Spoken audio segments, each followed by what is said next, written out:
Two undeniable forces out to liberate the world. No surrender. Harley-Davidson motorcycles. No cages. Captain America rides to victory on a Harley-Davidson motorcycle. Now you can too. Visit harleydavidson.com/Captain America to pick out a new Harley XL 1200 custom motorcycle and enter for your chance to win a VIP experience at the home of Harley-Davidson, where Marvel and Harley will help you customize your very own Liberator. Marvel Studios' Captain America, The First Avengers, in theaters, July 22nd. Marvel.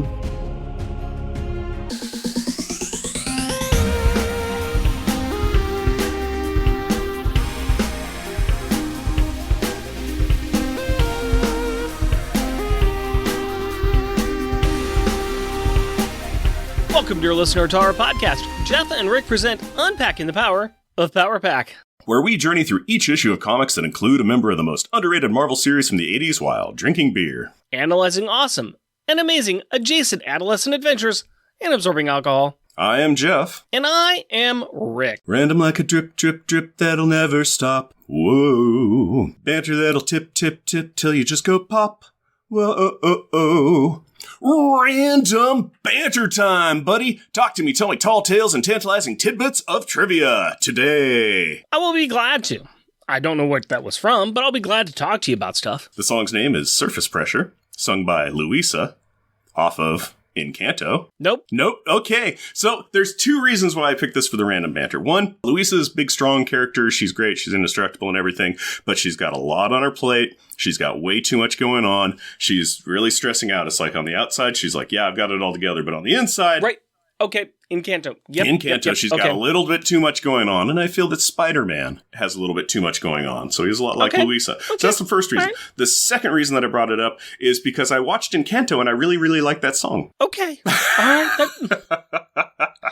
I take it then that means that your daughter is finally getting into the Disney oeuvre. Oh, no. She was at school. I watched it while she was gone. This is for me. Parenting done sideways.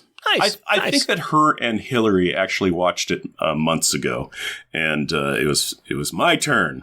My turn. It's my turn now. It's my turn. I'm a big grown-up, and I want to watch an animated kids cartoon, too.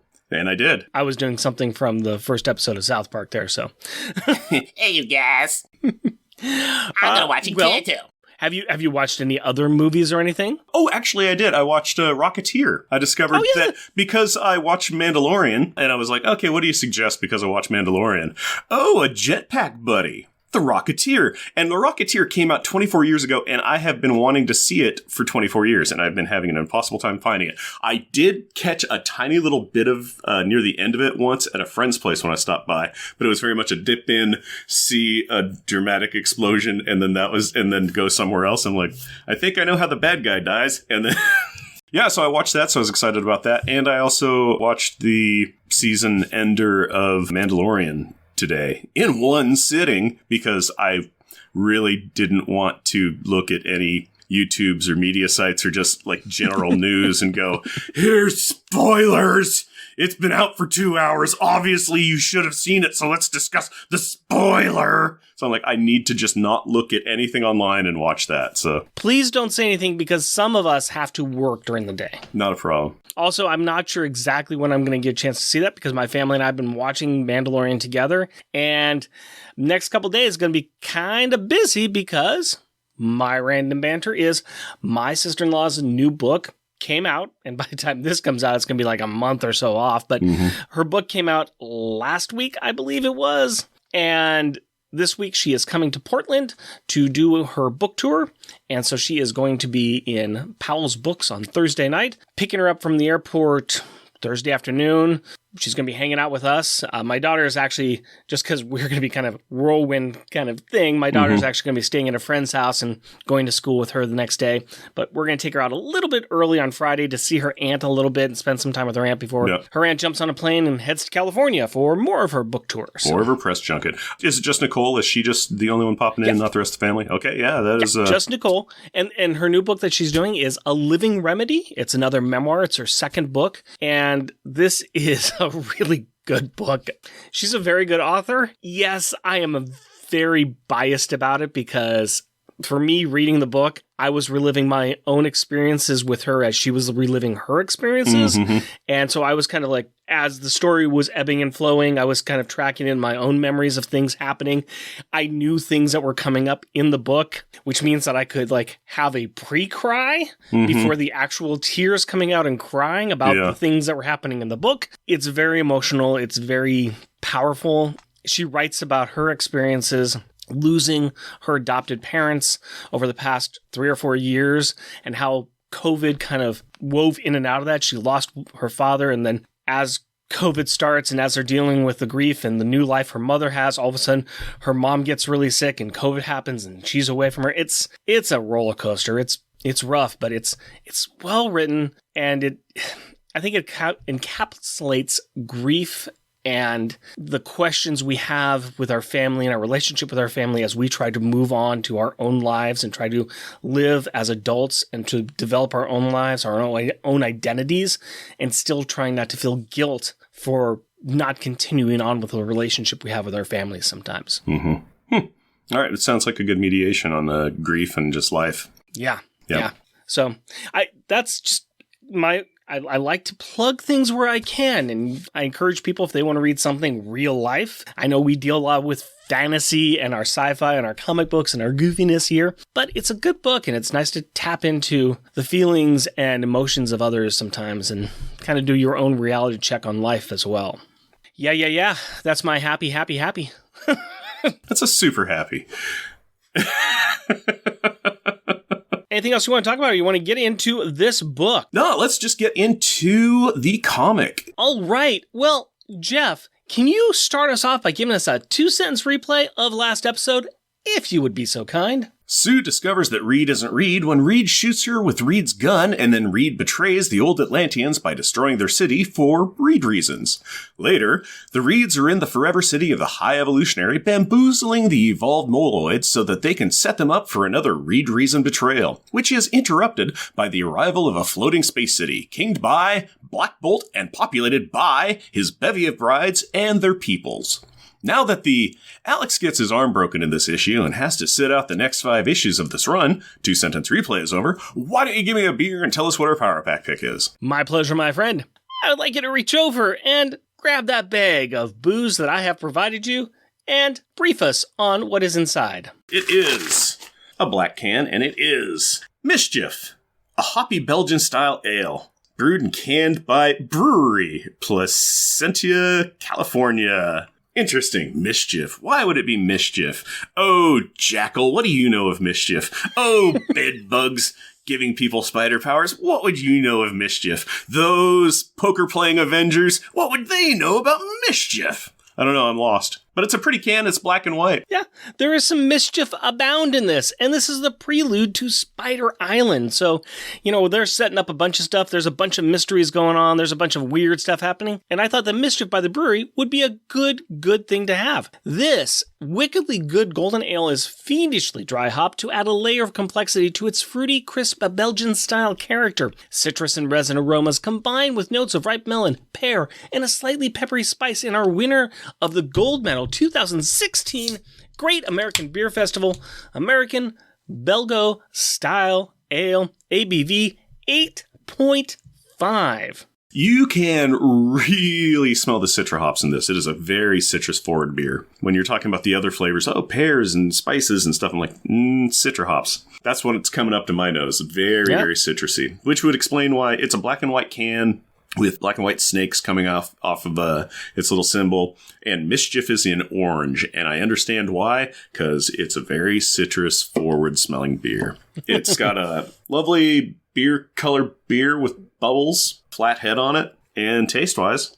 Ooh, I am getting that pepper. I don't know if it might just been the foam, but I got that peppery spice in there. That was the foam, because I just kind of froth slurped, and I'm like, ooh, that's very peppery. Otherwise, very citrusy. Very citrusy. Not bad. I'm getting some hops on the back end, but yeah, the citrus, the melon and pear are kind of all coming together in there. Yeah, they're in there in a strong, almost artificial melon pear flavor for me. But really, by the time that the melon pear flavor comes in, that pepper flavor is really obscuring everything else. The citra flavor even goes away. It's just like, hi, I'm a peppered orange. Enjoy me. Enjoy my white pepperness. But it's not caustic. Mm-hmm. It's not biting. It's just a pleasant pepper taste, which is strange. This beer is different. It's a very wet mouthfeel. It's not drying you out, so it goes down like a fluid without leaving any kind of dry remnants behind. But I'm having a hard time deciding if I like it or not. I kind of think I do, but it's got an odd flavoring to it that I think I've got to get used to. Yeah, I can agree with that. I do like that not getting the real strong hops taste until the very bitter end. Yeah. I like the pepper taste, but you're right. The melon and pear thing in there, I don't know if the fruitiness is as good as it says it is. It is crisp. I am getting that.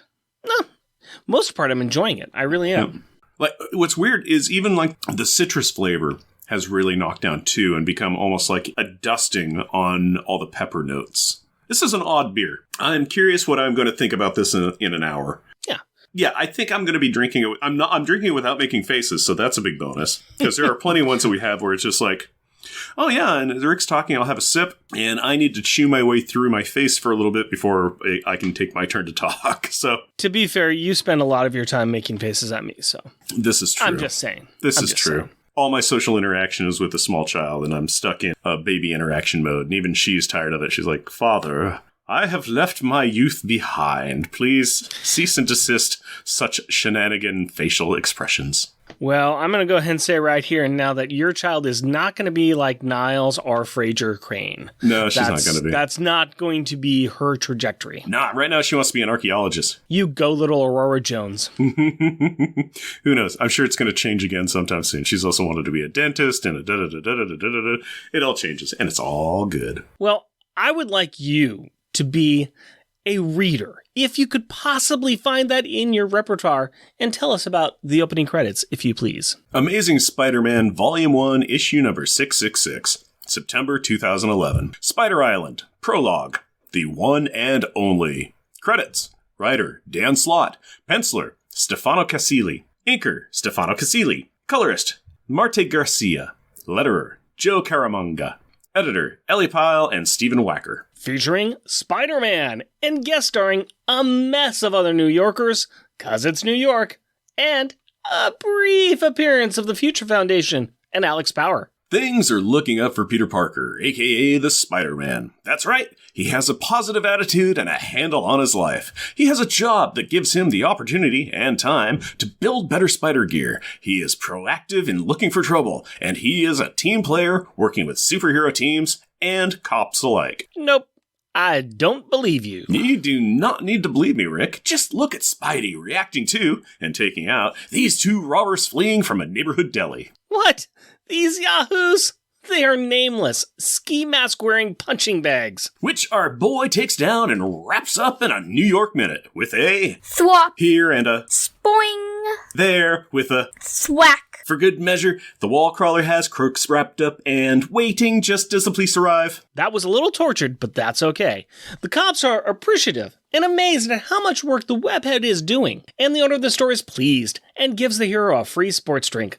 Gotta keep those electrolytes up. And product placement. Catching. Respect from the public and the authorities and a free bevy? Man, I'm just lucky if I can get the DMV to call my poll number within 3 hours of sitting there. Spidey does not even have time to take the praise he is getting. No, he does not, because another call has come in. There's a supervillain across town, and he's got to go deal with that. Check this out. He knows the across-town villain is Hydro Man, and he has new tech to deal with him. And he is able to change his web cartridge while mid-web swing. You never learned how to do that, 70s through 80s Spider-Man. Okay, fine. It looks like you're right, but I bet that the publisher of the Daily Bugle can still take our boy down a peg. Oh, do you mean the ex-publisher, current mayor, J. Jonah Jameson? Wait, what? How? Why? Who? When? Where? I am only going to answer the last question of where, and that would be City Hall, the place where the mayor sits and fumes. He has reasons to. his approval ratings are way, way down, and that's directly proportional to how popular and beloved a certain blue and red hero is. Oh, do you mean Thor, or Captain America, or Giant Man, or Ant-Man, or Captain Marvel, or Miss Marvel, or Doctor Strange, or Superman, or Spider non-Man?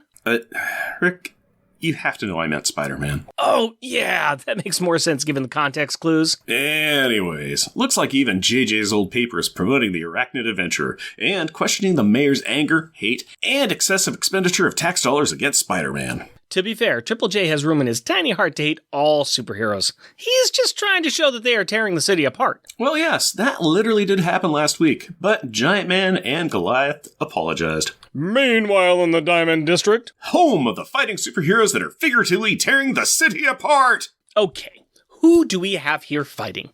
And losing to Hydro Man? Why, it's none other than the Young Allies.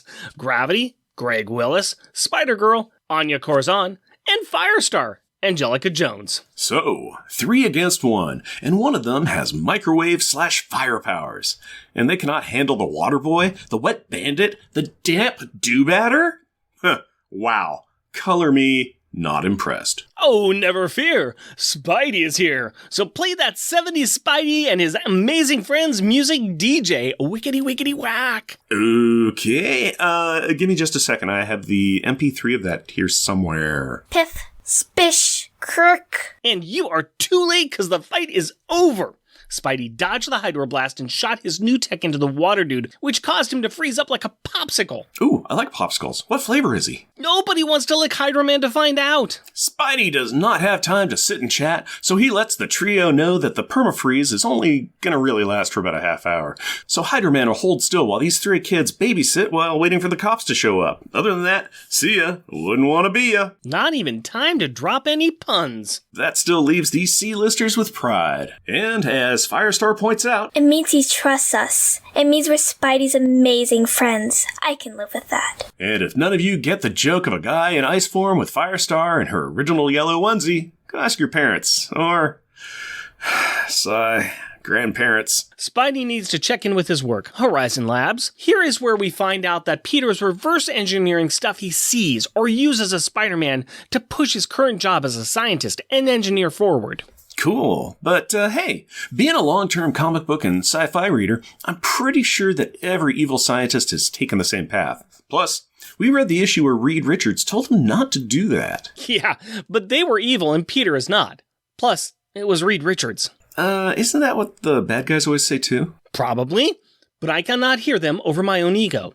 And speaking of which, Dr. Parker is showing his coworkers the awesome power of his CryoCube 2000. The 2000 is just to make it more impressive sounding. This is a gadget that will freeze organic matter, such as worms, and then reverse the process with no degradation at all to the cells. Wow, lots of cool applications for this. I see what you did there. Don't be so frosty. Bert. Saved by Peter's cell phone and a call from Carly. She is working the crime scene that Spidey's foiled at the beginning of the book, and they're waiting for the webbing to dissolve. So she thought she'd just give her boyfriend a call. While they are chatting, one of the robbers flexes his muscles and actually breaks free of this strong as steel-like webbing. Snap. Wow, that's really kind of weird. And even stranger than that, as the robber is sprinting away, Carly just backhand knocks him out. Katam.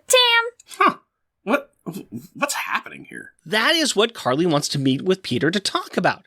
And so Peter, after putting in like a solid 10 minutes at the office, strolls out to finish up his phone call with her. But after the call is done, he is so preoccupied by the fact that she says that they need to talk that he almost gets creamed by a butt. Bus. He almost gets creamed by a bus. I'm just reading what's in the script, buddy. Stupid autocorrect fixing what I typed and not what I meant. The Spidey sense is still offline from like 12 issues ago, but thankfully a couple of his friends are there who work at the front line. A rival for the Daily Bugle. The first is Nora Winters, and the second, he says in an increasingly conspiratorial tone, is the one who saved him, Mr. Phil Urich. Wait, Phil, no, not this guy! Yep. Our buddy from the Loners, the hidden villain of the book. He looks much more sane here, and younger, and hipper, and fitter, but the crazy is just below the surface. Since we have seen this guy, he has relocated back to New York and found another woman to chase down. He has managed to get Nora away from her old boyfriend, Robbie Robinson, and he has managed to claim the mantle and gear of the Hobgoblin. Things are looking up for the poster child of sanity. Nothing like trying to impress your reporter girlfriend by reverse Spider-Manning it and getting her pictures and videos of his alter ego so that she can write stories about him. During this tense interchange between Peter and Phil, Peter finds out that there are way too many Spider-Man sightings. Someone is imposterating him. Again. Meanwhile, at the Feast Project, home of the Not Fighting Feast, Aunt May and her husband J. Jonah Jameson's father are leaving the Feast Project. This is where Aunt May has been working, helping hungry people as a way to not think about her nephew, who is always so busy. Unfortunately, it's closing down, and the two elderly people have decided that they are going to ship up to Boston. Oh! They arrive back in their apartment just as an exterminator is finishing exterminating. There have been reports of bedbugs in the building, you see. Well, great. Now I'm just grossed out too. Back on the streets, we get to witness a random mugging. Not so random. These are two heavies that were hired to break the legs of a gambler who is way past his due on his debts. So we are treated to a scene you can see in any movie. Seedy back alley. Seedy characters in this back alley. Standard issue threats. Victim able to grab the wall like Spider-Man and do a split kick knocking out both bad guys. Nice. And what? This awesome acrobatic assault assembles the arrival of antagonists. A couple of other individuals that we have sort of met before. Sort of. Hang on. I'm gonna need to diagram this out. We have two mutated humans. The first is green-furred with large ears and sharp claws. It is the Jackal, but not the original. This is a clone of Miles Warren, the guy behind the Clone Saga. Oh no, not again. Oh, yes. And speaking of clones, the other guy is Kane Parker, another of Peter's clones, who has gone through some changes and is looking more bulky and spiderish. He's going by the handle of Tarantula now. And what do these guys possibly want? They are recruiting for evil. Seems legit. They drop the guy a business card and tell him to meet them at a certain location at a certain time. And he should, as he was apparently given these powers by the Jackal. The Green Meanie is a busy guy, as he has been the cause for a number of surprise spider power blessed people. But no more time to waste with that, Dr. Jones. We need to check in on the reason we are here reviewing this issue. Yeah, where is Spider-Man now? What?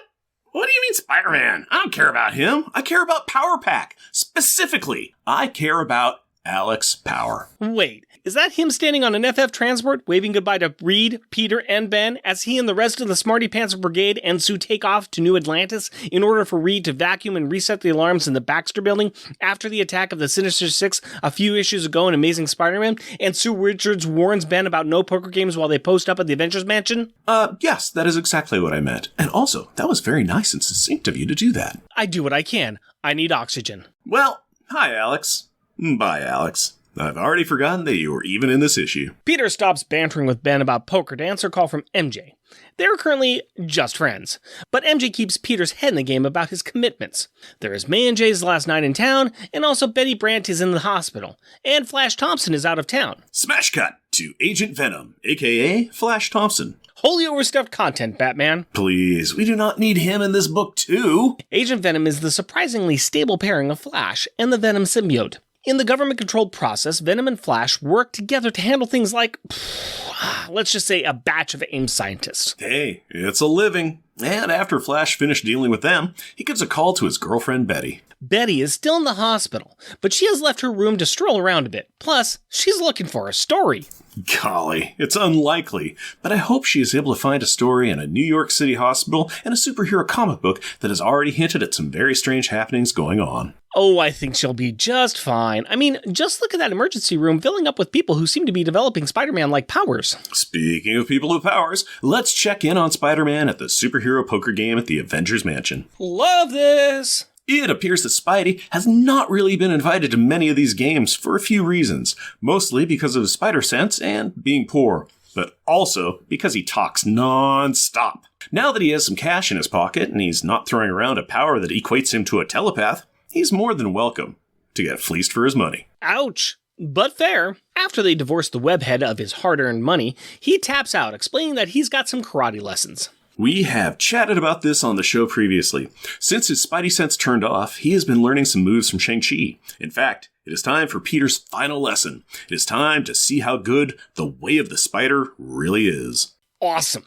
This book has a showdown between Spider-Man and Shang-Chi. Not today, my little buddy. Peter is actually going up against Julia Carpenter, aka Madam Web. For those that do not know, she was once going under the name of Spider-Woman with similar powers, but then she got the ultimate upgrade by getting the powers and mantle of Madam Web. Now, she can see the future, which includes her spinning a web any size and catching thieves just like flies. Our boy is not happy with his training partner. Spider powers and clairvoyance and fighting skills? Can he just tap out now and go get a pizza? Sorry, my dude. Michael Buffer walks into the room and announces that the opponents should prepare to engage. And they are off. The pair kick, flip, punch, and dance all over this dojo, including on the walls and ceiling. And they are not touching each other. This, like Martha Stewart says, is a good thing. This new fighting style is more than making up for Peter's lost tingle ability, and in Madam Web's eyes, this makes him almost ready for the next challenge that they have been secretly grooming him for. Oh, great. People are setting Spidey up for some contrived plotline devised by a sadistic writer in the hopes to sell a lot of books, but disguised as an in-story future plot that cannot be revealed to the character or the fans because of future stuff. Ugh. Well, some would call that good writing and development. But you be you, dude. Julia also tells Peter that he has to work on using that killing stroke that he's learned. Yeah, hard pass. Not his thing. He is a hero. Remember? It's really nice of you to think that, but she can tell the future. Woo! Remember? And if he is going to succeed, he's going to need to kill a dude. Well, anyway, that's a tomorrow problem. Today, we, the reader, have a problem with people sneakily swinging and crawling behind Peter as he leaves the dojo. Odd, but for now, we follow a very tired Peter back home where Carly is waiting to talk to him. But Peter is just too tired to talk, and he already has a lot on his mind. So he does the right and sensible thing you should do if you want to become single again, and he shuts her down. Good night, Peter. Good night, Carly. Hello, creepy and evil duo. We are back with the Jackal and the Tarantula. They're in the Jackal's lab, which is run by clones of the Miles Warren version of the Jackal. A bunch of old men in trench coats. Ah, gosh. This brings me back to the days when I used to work in the Red Cross in the infectious disease laboratory. Not that we walked around conducting illegal cloning or mutation experiments, or things of that ilk. But perhaps I've said too much. I have seen your college transcripts. They would not even let you in the university's cloning program, let alone give you a degree in it. That's because I switched majors, but also, the fools will rue not giving me that degree! Anyway, everyone still has to answer to someone, and Jackal has a conference with his benefactor. This mysterious woman has brought the Mad Doctor a present, a mysterious person in a capsule, shrouded in fog. This lady, who will be revealed to be the Spider Queen, wants the Jackal to perform this spider mutation procedure on her captive, which actually scares the Jackal. If it works, awesome town! If it fails, well, the Jackal is pretty sure that they will all need some coffins. But the Spider Queen demands it, so a switch is thrown and science happens. Shk, zerk, kesh. And what eventually breaks free is a monstrous gray creature with 6 red eyes, 4 tarantula legs coming from the back, and a less than human intelligence. This will be dubbed the Spider King. But for now, he is attacking his creator. Right up until the point where the Spider Queen says heal, and the monster does. So, this is all part of a plan. The Spider Queen and Jackal have created an infection which has caused a large population of New York to get spider-like powers, and that makes it so that the Spider Queen can control them. Ladies and gentlemen, we have a Spider Island. But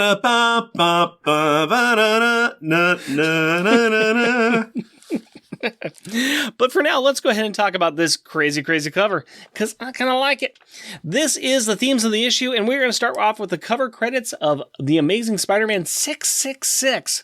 Spider Island. So we got The Amazing Spider-Man, and we got, it says Prelude on the top, because there's in the Marvel Comics box, we got Spider Island. And down on the front, we got in writing on the cover, it says Spider Island with a little spider web with a spider crawling on it, slot, Casali Gracia, hashtag Spider Island.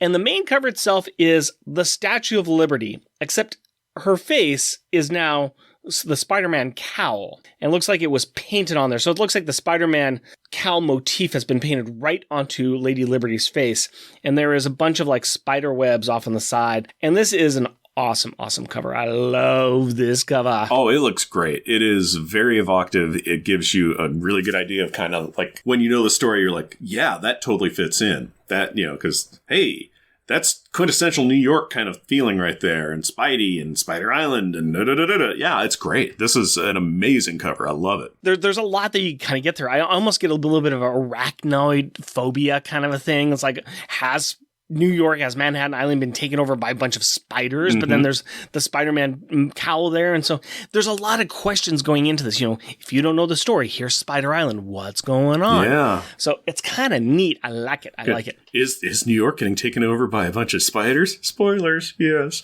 Yeah, no, it's a great cover, and it fits, and it covers a lot of things. It has that, like, oh, it's a Spider-Man thing, because Spider-Man's face is on there. Yeah, it's cool. And yeah, New York, you got Statue of Liberty and everything.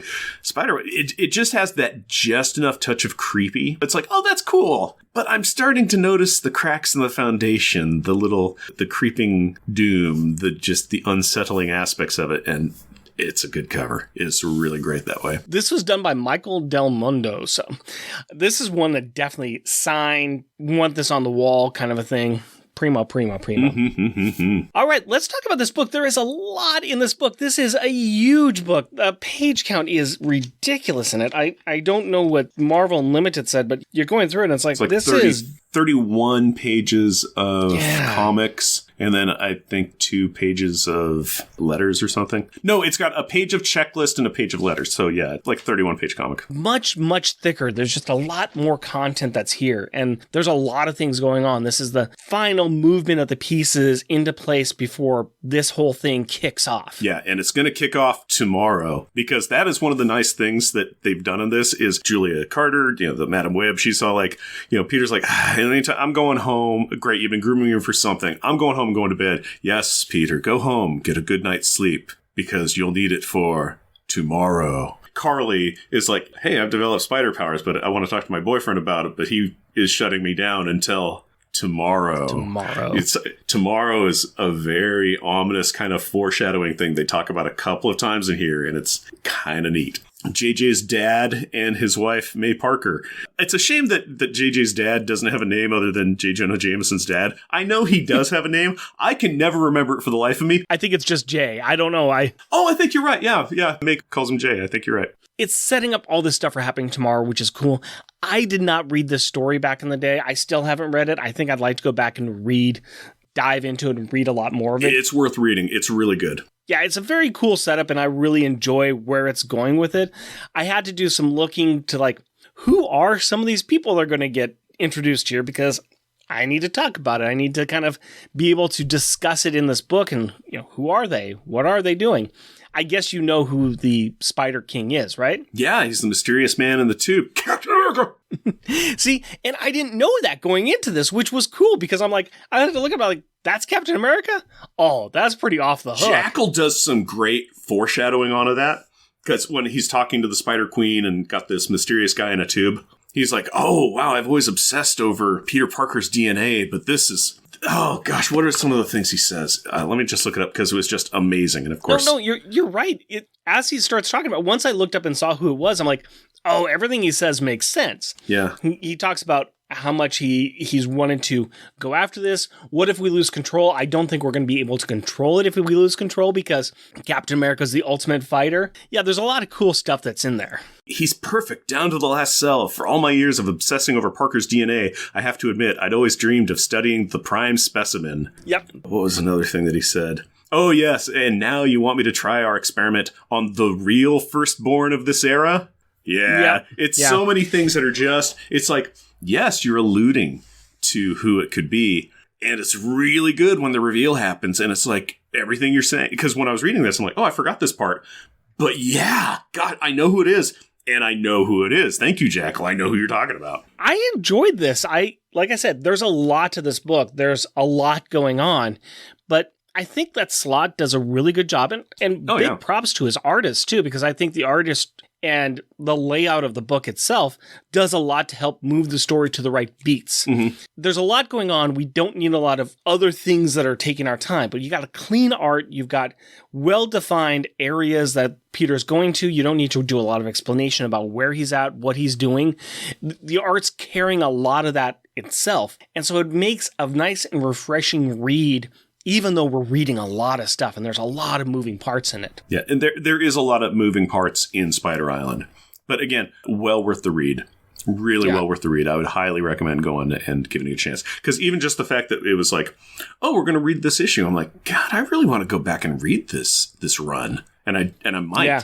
Because, again, I want to see if I remember it as well as... Remember that it was as good as I thought it was, and I think it was. So I'm interested. I think I'm going to go ahead and see if I can follow this and read this from Marvel Unlimited too. I don't know if we're going to really touch back into this or not. I don't think so, and especially since Future Foundation they're in New Atlantis, and yeah, but that's not going to last. Yeah, I know that's not going to last. They'll come back, but they weren't a primary part of the storyline from what I remember. Because even just dipping into this, I was like, "Where's Alex coming on that?" Oh. As a total throwaway panel filler kind of thing. So, yeah. Alex is not a throwaway. What are you talking about, man? No, Alex is great. I love Alex. Don't get me wrong. It was just the aspect of like one panel in a crowd, basically. So, yeah, no, I'm kind of looking through in the future, and I'll take that back. We are not going to touch back into Spider-Man until we actually get to Avenging Spider-Man way down the line. So I think that we're going to be outside of Spider Island at that point in time. But now, I enjoyed this. I think that there's some cool beats that are in this. I do really enjoy the nod. Anytime we have a good nod to Spider-Man is Amazing Friends. Firestar is there. We got somebody who looks like Iceman. And it's like, it's just almost there. You want to reach out and touch it. It's like right there. Oh, yeah. Well, Firestar even said, hey, it means we're his amazing friends. And I'm okay with that. It's just like, yeah, you know. Yeah. It's a fun little, just touch on there. Okay, cool. The thing we were talking about before, and I'm sure we're going to bring it up again with Spider-Man learning Spider-Fu. That is pretty darn sweet. Oh, and having Madam Web be there to be his final opponent. Mm-hmm. Yeah, that's also a really good touch that's in there as well. I honestly really like the whole run-up of Pete getting a job at Horizon Labs to creating Parker Industries to just... It is a meteoric rise that he does, and it's really amazing. And the fall that happens after that is really well done, too. So he even brings in the Spider-Mobile again in the future thing after Spider Island, and it's cool. He's learning how to drive from an awesome car driver lady and dating her and all sorts of... It's just neat, and it's a cool-looking Spider-Mobile, and it's running on walls and everything. And it's like, dang, man, this thing's a cool car. So I guess what we're saying is this is a good spot. Dive in, revisit some good old Amazing Spider-Man. I'm glad we could cover this. I'm glad it's a silly reason why we got here with just a little one pixel thing of Alex Power being on a ship with a bunch of other fools. And yet we're here talking about a book that kind of makes me get really interesting to read this run, which I think is awesome. I think it's nice to be able to touch base with a good issue of comics that wants you to move forward and read some more. I know that I was recently listening to another podcast, War Rocket Ajax, and they were doing their comics catch-up and ranking of comics, and they didn't realize that the second part of the Defenders book that came out in 2020 or 2021, but there was a second part to that, which was Defenders Beyond. And both of those books were kind of tied into the Ultimates and Ultimates 2 that came out in the mid-2010s. And so they were talking glowingly about these 4 different titles. And I was like, well, I've never read those. I'm going to go and start with the Ultimates and go forward. And man, I was eating those books up. I made it into the Defenders and I'm starting to read that. And that book is off the hook. And so I enjoy finding these classic stories that people are like, you should read this. There's a lot of comics out there. There's a lot of content.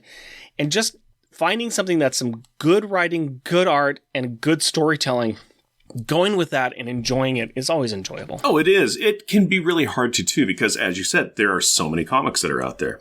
And sometimes you got to chew through a lot of garbage to get to some really good finds, those treasures where you're like, whoa, this is really great. But I read a bunch of junk to get to this stage, and you just don't know. And other times you're like, oh, these are characters that I like, and so I'm going to follow their story. And it doesn't, sometimes there's a big dip in quality, and it's like, I don't really know if I should keep burning my time reading this sunk time fallacy kind of thing where you're like, but I've gotten this far, so I got to keep reading. So, yeah. All right. Well, let's go ahead and get ourselves into final thoughts and really dive into this issue. And of course, like always, we start off with the refrigerator gallery. Now, let's go ahead and face facts. Peter has a very cool office in Horizon Labs. He's got a bunch of really cool stuff all around, all this equipment and everything. But there's some room for some cool artwork. And, he's got to show off. Peter Parker's showing off a lot in the Horizon Labs. So let's get some good artwork to put up on the walls at Horizon Labs so we can show off. Jeff, do you have something funny? Yes, I do. On Marvel Unlimited, page 13 is my backup joke one, which I call Unfinal Destination.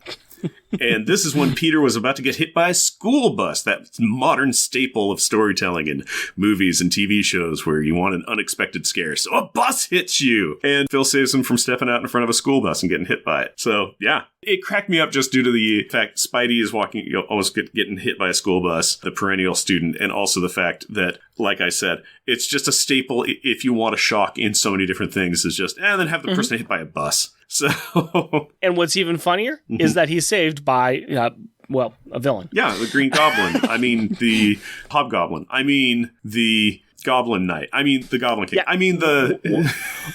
Whatever. Phil Urich. All right. I would like you to turn about 4 or 5 pages in the future. Mm-hmm. And we have got a wonderful panel here of what I call Jean-Claude the Sad Years. That's a good one. Yeah, that's a good panel. and this is, it's funny to me because I looked at it, I was like, Jean-Claude, you let yourself go. It's this guy who is getting hunted down by the two toughs because he owes these gambling debts, and he's put his hands on this wall and he's kind of kicked his legs up and he has done a split kick, kicking both these guys in the face. And my thought is, if I all of a sudden could do that, I would be like, hey, is my groin okay? Yeah. I hurt myself. Also, my pants wouldn't survive that. No. I've blown pants out just like reaching for a geocache before. Where I'm like, brand new jeans. Boom! And I'm like, what happened? I'm going to go ahead and say those are sweatpants, because, I mean, this guy really isn't. He's not dressed to any nines at all. So, yeah. That works. They're stretchy. What else you got, man? My top joke one is on page 26, and I call it, I would walk for miles and miles, and I would walk for miles more. And this is when Jackal and Tarantula, aka Kane, are going back into their secret lab, and it's filled with Miles Warrens, which is always just funny because he had walked for miles and miles. And, when the Spider Queen is all like, it took you a while to get here, he's like, 4 miles to get here, meaning he walked past 4 of himself. So it cracked me up just for very, very shallow reasons. Very, very, very shallow reasons. All right, I would like to say that my top one is the final page of this issue, and I call it Crazy Town. Oh, it's nice. It's nice. This is where we have a shot of the city, and it's like buildings upon buildings upon buildings, and you see all of these random people just swinging and jumping and leaping and flipping, and it's people like, whee! Yeah, they're having fun. I mean, and it is the walks of life. It is the kind of overweight house mother. It's a businessman with a briefcase where papers are flying out of it. It's a comic book enthusiast. It's tons of different people. It's just saying, hey, the slice of life in New York has got Spidey powers now, and they're just doing their thing, going, this is awesome. This is so fun. Awesome. I would do that. No, I know you would too, and you'd also split out your pants again. I would blow my pants right out. Blow them way out. They would just hurricane away. That's all there would be. Hey up there, you're doing all the Spider-Man stuff. We'd like it a lot if you'd put on some pants now. Because those boxers, they ain't cutting it. It's a boxer. All right, boxer briefs, my friend. Still not cutting it. Even worse. Why don't you go ahead and tell me what your backup best one is, sir? My backup best one is on page 19, and I call it Unnecessary Backflip. And this is when Agent Venom is fighting a bunch of AIM scientists, and he's upside down, flipping around, shooting guns, shooting a bunch of AIM scientists, all while he's upside down midair. And he did it just because he could. There was no reason otherwise. He's just like, I look awesome, and look at me do this thing. I'm a vet with no legs, but look at me flip and fly and shoot folks in the face. So yeah. Yeah. Okay. I can definitely go with that one. It's Agent Venom, and I kind of like him. It's cool what he is doing. It's cool what he's laying down, and yeah, I'm all down with that. The run that they have done with Flash over the, I want to say years, but let's just admit it and say decades, has been interesting because he's gone from he's the prototypical bully jock and he's mean to Peter, but he adores Spider-Man, and that's kind of been his thing forever. And then, he goes into the army. When he's a hero, and he really kind of like learns and becomes not who he was. There was development there. And the fact too that he like pulled, I think 5 or 6 people out of, I want to say it was a burning tank. It's been a while. Something, yeah. I know that he, like his legs got shot and then he lost his legs. And it's like, oh my goodness, he's a disabled veteran. And him going through and kind of like growing from that and then getting the chance to don Peter's old suit and be a Venom. And how he really adapts to that. And then he goes off into Guardians of the Galaxy and goes to the symbiote homeworld and gets him and his symbiote synced up. And now, it's great. Yeah. No, I agree. Let me tell you about my backup best art, the poker game. Top. I don't need to say anything else. Yep. I don't need to say anything else. Page 21. Page 21. I called it poker game. Yep. Top. Yeah. Done. Yeah. It's just fun. It's Peter having a poker game with, let's see here, we've got The Thing, we got Red Hulk, we have Hawkeye, we have Iron Fist, we got Captain Marvel, Wolverine, Spider-Woman, not Madam Web, but we have Spider-Woman, and we got Power Man. It's just great. See the sun going down behind them, you see them all out there just playing. I'm going to say it's going to be 5-card stud because they got more than 2 cards in their hand and they're holding it up there. Yeah. Pretty darn cool. Pretty darn cool. They're playing the ultimate game of blind man's bluff because all their cards have no information on them. They're just white cards. So don't be that guy. I know. Don't be that guy. it was something that I noticed where I said, I'm not going to be that pedantic. I understand why. And then I was anyway. Yeah. That is an excellent one. But that's not my top one. Because you know what my top one is. If it's not going to be the poker game. Yeah, what is it going to be? It's going to be the one I call Matrix Eat Your Heart Out. Oh, the dojo. Because this is where we have the final fight of Spider-Fu. This is where we get to test it out. And it's Spider-Man and Madam Web.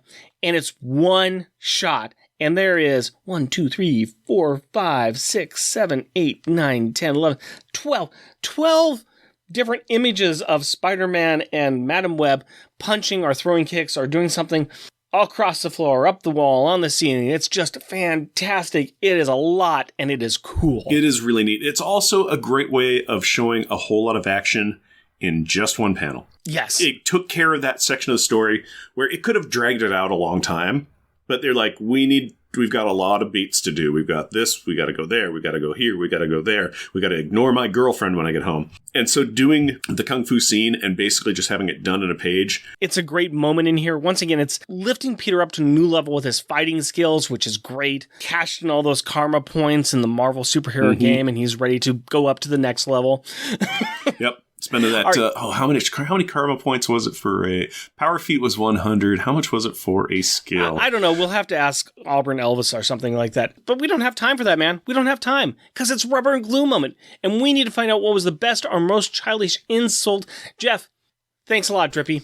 That hit the spot.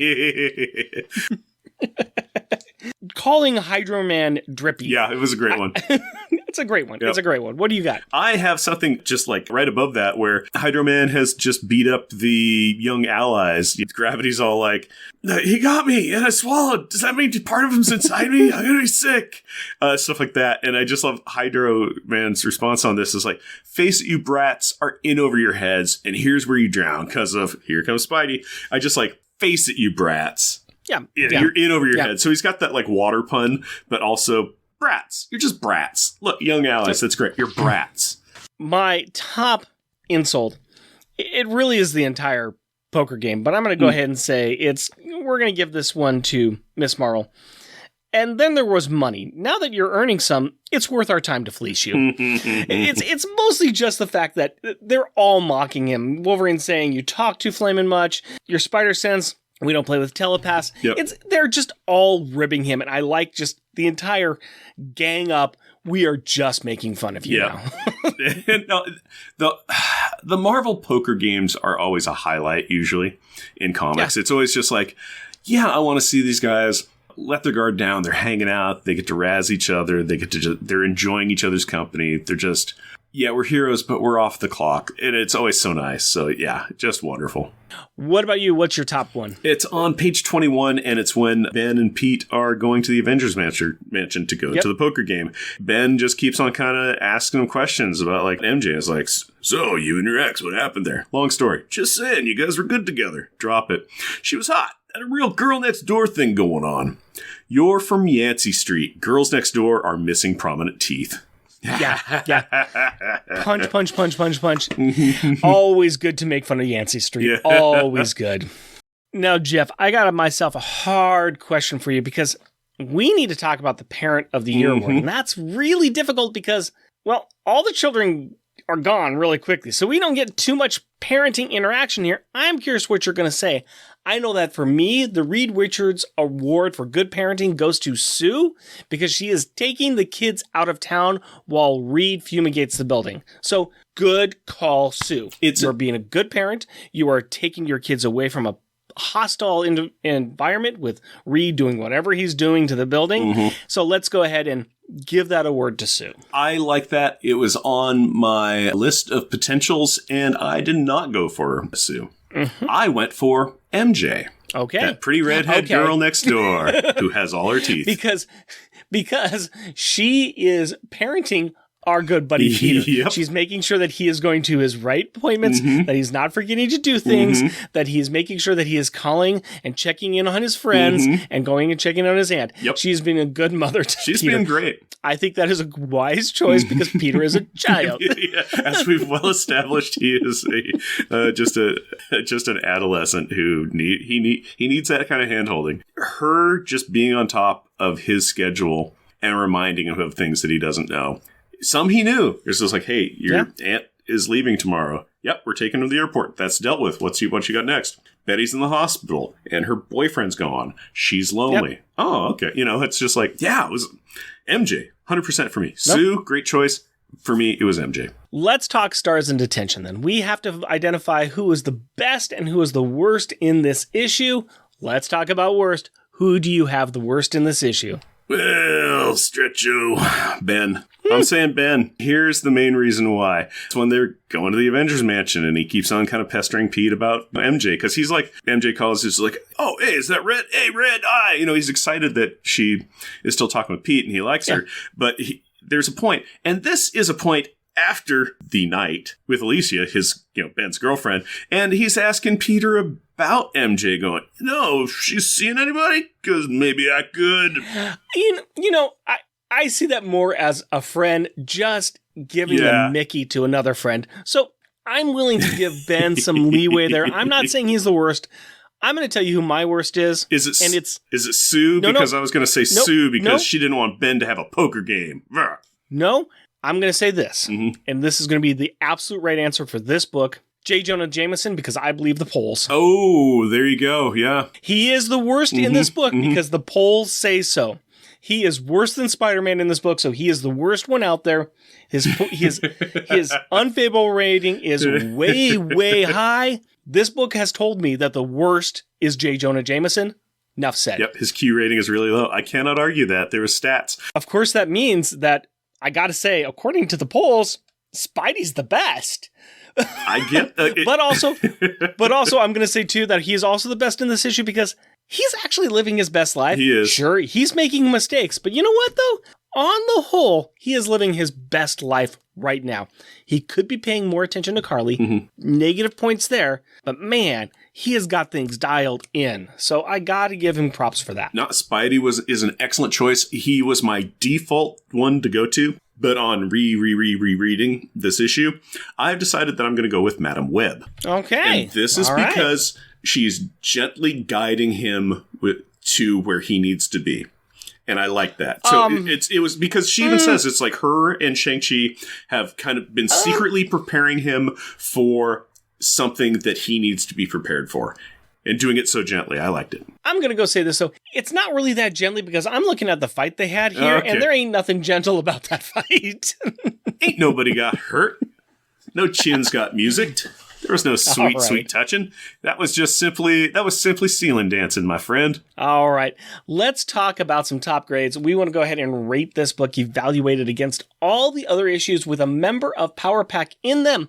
Number 1, we got The Funeral and Memorial of Johnny Storm in Fantastic Four, number 588. Spot number 8, let's do this. Spot number 6. 666 issue. I'm going to pull it in. Read Carpools with Galactus and Sue watches Namor commit genocide in Fantastic Four 585. In spot number 16, FF number 4. How do you defeat a plethora of reeds? The one that came 2 times before this. And then going down to spot number 26, Wolverine number 37, Fall Back and Spring Forward, where Wolverine's bouncing through time. And then, of course, last spot we have The Loners, number 3, What Lies Beneath. I'm going to say right now, this is not on the bottom. No, we have to hit the bottom, punch through that bottom, and rotate all the way back up to the top, because it's a cylinder. Yeah, this one's going to be up near the top here. I gotta tell you, we got some real heavy ones at the top. Month of Mourning, Wounded Wolf, The Last Stand. I'm gonna go ahead and look down at number 658, The Fantastic Spider-Man. That's where Spidey and the FF try to fix time and space. That was a really good issue. Oh, yeah. That was a lot of fun. And I think this is the spot I'm looking at. Yeah, we went into that issue going like, yeah, we weren't really sold on it. And we got sold on it a lot by our guest at that time. But I gotta tell you, I agree with it. I think it's a great spot for it. And this is a really comparable one to it. Now, is this better or worse? I'm going to go ahead and throw this out here and say, I think this one might be better than that one because I like the art a lot more in this one. And the art fit with that one, but I like the art a lot more with this one. And that one had a lot of balls in the air. This one's got a lot going on too. Yeah, and doing it really well. Yeah, it sells it extremely well. I like it in the new 4 spot. Yeah. I do think it's a better one. Yeah, this cannot beat The Last Stand, though. The Last Stand is just really good. Yeah. And The Last Stand is an emotional punch. This does not have an emotional punch, but this is a solid story, a solid introduction to a run that is known and liked. So yeah, I perfectly fine with that. That's the thing on this. This is a transition piece. This is a getting there one. This is a big story that is simply getting you to another story. And it's amazing. There's so much going on and it is so good. The J. Jonah Jameson stuff. That's interesting. That was like the least interesting thing in there. And it was really interesting to see Jonah talking to his people and his polls going down and Spidey being popular. You know, even the stuff with like Jay and May saying goodbye to Feast and going back to their apartment to like pack up to move to Boston and stuff. It's just like all of it was really interesting. Yeah. All right. The new number 4. Let's talk a little bit about our beer. We're talking about the brewery Mischief. What are you thinking about this one, man? It's okay. I'm liking it enough to drink it. It is not. I'm not singing its praises to the heavens. Right off the bat, I'm going to give you a 3.5. It's good. It's fine. It's not the best. It is definitely what it is. I'm enjoying this. I like it, but it's the middle part. It's that the sweetness from the fruit flavors. It's just not selling it to me. I think that the hops might be undercutting it a bit. I like everything else about it. I like how it tastes. I think it's a good beer. I just don't know why. There's just a part of it that just is not really, really working for me. See, that's the thing for me. Flavor-wise, I want it to pick a lane. It's going in like 3 different directions, and they're not complementary to each other. Bounces between flavors in a not pleasant way for me. So it's something I'm drinking. I'm going to finish it. I would drink it again. Would I seek it out? Yeah, probably not. But if it was offered to me, I would drink it. I think you said 3. I think I'm going to agree with you on the... I'm going 3. Oh, you said 3.5? Yeah, I said 3.5. I'll stick with that. I'm going to go ahead and say 3.5 as well. I think that's about right. All right, let's go ahead and move on from there. All right, and to move on from there, we go to Kid's perspective. And that is where Rick talks to his 12-year-old daughter, Carrie, about the issue that we just covered. So, Rick and Carrie, take it away. Hello, Carrie. Hello, Day. Are you ready to talk about an amazing Spider-Man book? Yeah. What'd you think about this book overall? Did you like it or not? I mean, it was good. It was good? The idea of a bunch of Spider-Men is kind of cool, but then again, there was always a bunch of Spider-Men, so... Well, it's different. Yeah, we have seen clones in the past, and that's one thing, but this is somebody is giving people all these Spider-Man powers, right? It's quite strange, yes. It's kind of cool. It's some cool ideas there, right? Yeah. I mean, What if everybody was Spider-Man? Yeah. And what did you think about Spider-Man himself, Peter Parker? Did you like him? Did you not like him? Is he different? I feel like he's the same. He's the same. Yeah, he's just the same. You've seen some Peter Parker movies and you've read some Peter Parker books. Spider-Man and Peter Parker, they kind of are always losers, right? Yeah. This is a little different though, isn't it? He's a winner. They're both winners. He's doing good, isn't he? He's got a successful job. Looks like he's got a good girlfriend right now. Who he thinks is going to break up with him. But well, yeah, but... They have a bit of a misunderstanding there. Yeah. He's getting things done. He's making sure he's doing his work, fighting crime. He's trying to be more reliable, right? Yeah. The only upsetting part about him is that he doesn't have a spider sense, so like sometimes he gets like caught up with basic things like checking the street Yeah. to see if there's any cars. Like, you learned that at a very young age, but he's gotten so used to his spider sense that doesn't really, use that anymore, so... Did you recognize the guy who saved him from getting hit by that bus? Not really, no. Who's he? He's Phil Urich. Nope. From The Loners. Oh, wait, that's him? That's him. That guy? That guy. Hooray. Well, don't worry. We're not going to see any more of him. We're actually going to be walking away from Amazing Spider-Man for a long time, I think. But you did enjoy the book, right? Yeah. And you saw Alex Power in there, right? Yeah, I think I saw, a little glimpse. Yeah, he wasn't in there that much. He's so popular. He's in every single panel. So crazy. So he was in one panel. We still got to read this book because he made an appearance, right? Yep. I love how that's just our thing now. Hey, we've got some actual Power Pack stuff coming up. That wasn't sarcasm. That was we get to expand from just Power Pack to other stuff. Yeah. Just because Power Pack is there for one panel. Yeah, we're expanding our horizons. We're seeing other things that Power Pack shows up in. It's not so bad. Yeah. What did you think about the artwork in this? It's good. It's good. Solid artwork. Yeah. Yeah. Able to follow the storyline pretty well. People are turning into Spider-Man. There's a lot of things going on in here, isn't there? I mean, it's a lot of pages, a lot of content, but you were able to follow it pretty well, weren't you? Yeah. Tell me one part of this book that you really enjoyed. I do like it when his girlfriend Carly, just punches a bad guy. That's kind of nice. When she kind of gets the Spider-Man powers and she knocks down the bad guy as he's running by. Mm-hmm. Yeah.